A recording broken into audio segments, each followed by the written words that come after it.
How to fix Taco Bell app not working. Welcome to the channel and let's start with a tutorial. So first and foremost, what you have to do is you have to go ahead and open up your phone setting. From there, search for apps and tap on it. Select all apps.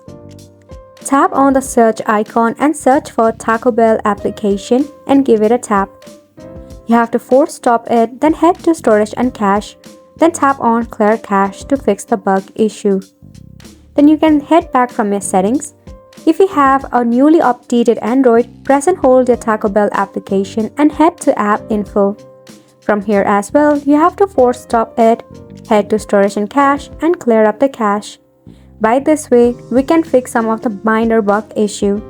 Open up your Play Store or your App Store and you have to search for your Taco Bell application in the Play Store or App Store.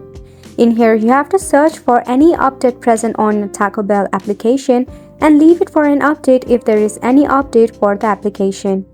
Next, press and hold the application and tap on uninstall and you have to reinstall it once again. By this way, you can easily fix the bug issue on Taco Bell app not working.